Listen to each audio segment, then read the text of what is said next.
When the reigning G League MVP becomes available for essentially nothing, do you roll the dice on potential greatness or let another team steal your future?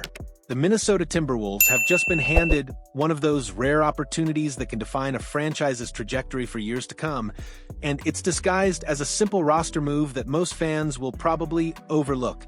JD Davison, the explosive young guard who dominated the G League like few players before him, has suddenly become available after the Boston Celtics made the decision to waive him for salary cap purposes. This isn't just another fringe player hitting the market. This is a 22-year-old dynamo who averaged 25.6 points, 7.9 assists, and 5.2 rebounds while capturing G League MVP honors.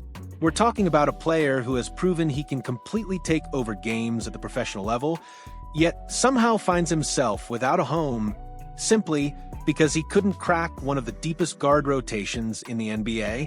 For the Timberwolves, who have been searching for sustainable guard depth behind their aging veteran Mike Conley, this represents the kind of no-brainer acquisition that separates smart organizations from mediocre ones. They have 2 open roster spots, a glaring need at guard, and now a chance to add a player who could develop into their next cornerstone playmaker. The beauty of this situation lies in its perfect timing.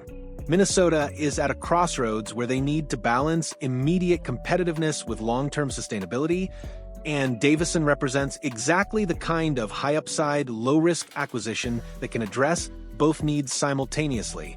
The Davidson phenomenon. More than just numbers, let's talk about what JD Davison actually accomplished in the G League, because his MVP season wasn't just impressive, it was historically dominant. Averaging 25.6 points per game isn't just good for a point guard, it's exceptional for any player at any position. But combine that with 7.9 assists, and you're looking at someone who can both create his own offense and elevate everyone around him. The 5.2 rebounds per game might seem like a footnote, but for a 6'1" guard, it demonstrates the kind of motor and basketball instincts that translate to winning plays at every level. This isn't a player who puts up empty stats. This is someone who impacts every aspect of the game. Davison's blazing speed and crafty finishing ability around the rim make him a constant threat to break down defenses. His playmaking vision allows him to find teammates in situations where other guards might force shots. Most importantly, his defensive intensity and basketball IQ suggest he can contribute on both ends of the floor from day one.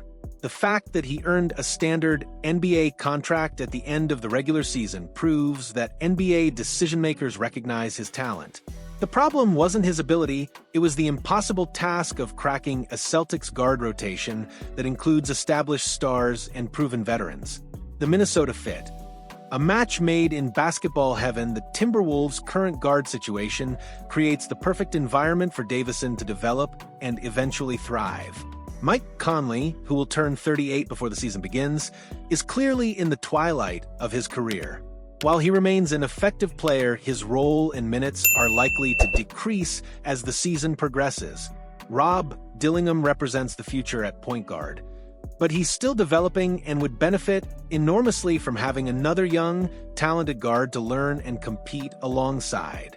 The combination of Dillingham and Davison could form a dynamic young backcourt that gives Minnesota incredible depth and future flexibility. The development aspect can't be overstated. Rather than throwing Davison into a high-pressure situation where he needs to contribute immediately, Minnesota can allow him to develop gradually while learning from Conley's veteran leadership. This patient approach often produces the best results with young players who have elite potential. Davison's skill set also complements what the Timberwolves need perfectly. His ability to create rim pressure would add another dimension to their offense, while his defensive intensity matches the culture that head coach Chris Finch has been building. He's not just a talented player, he's a talented player who fits their system and philosophy. The development timeline and strategic vision, what makes this potential acquisition so compelling is how it fits into Minnesota's broader strategic timeline. They're trying to maximize their current competitive window while also building for sustainable long-term success. Davison represents the perfect bridge between these two goals. In the immediate term, He provides insurance against injuries and gives the coaching staff flexibility with rotations and matchups. His speed and athleticism could create specific advantages in certain game situations, even if he's not part of the regular rotation initially.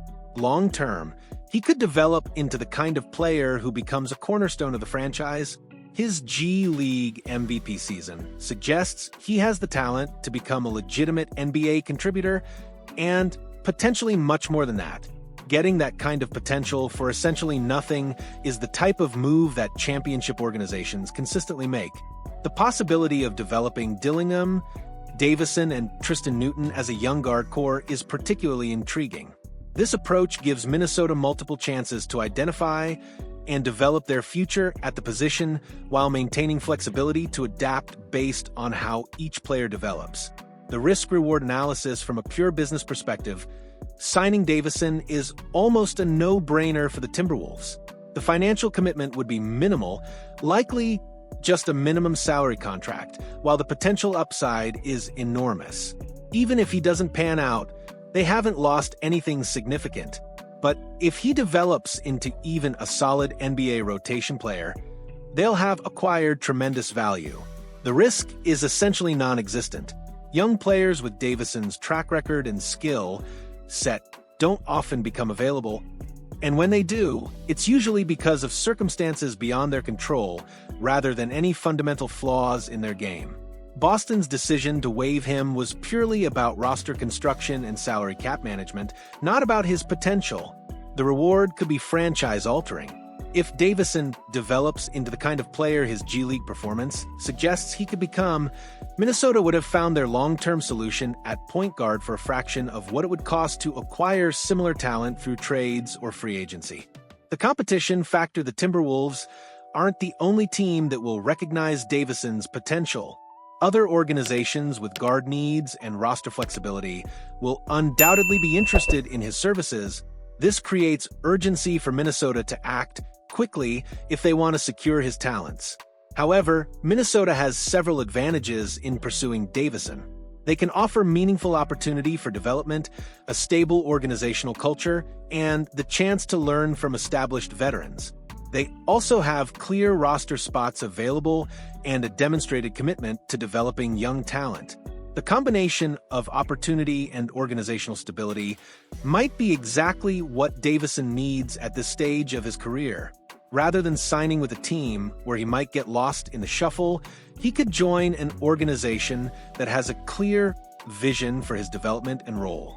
The broader organizational philosophy: this potential signing reflects the Timberwolves' broader approach to roster construction, which emphasizes finding undervalued talent and developing it within their system.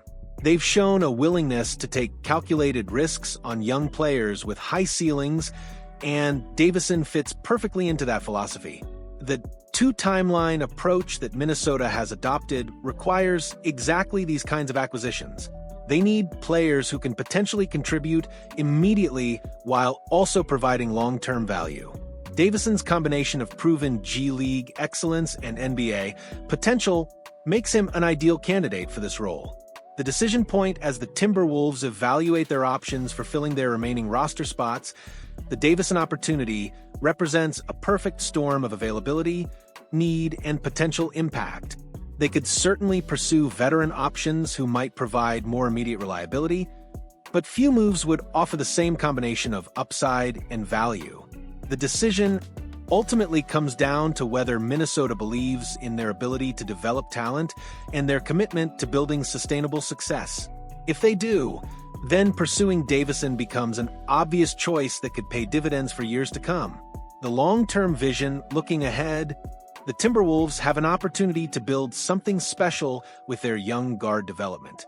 The combination of Dillingham's potential, Davidson's proven ability, and Newton's raw talent could create a pipeline of playmaking ability that sustains the franchise for years to come.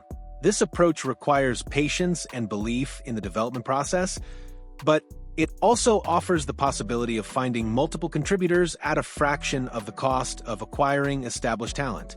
For a franchise that needs to maximize every roster spot and salary dollar, this kind of strategic thinking is essential.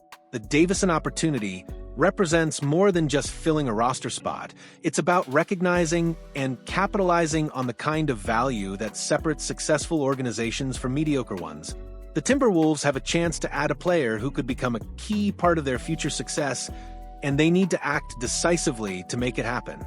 This JD Davison situation fascinates me because it perfectly illustrates how championship teams find value in unexpected places.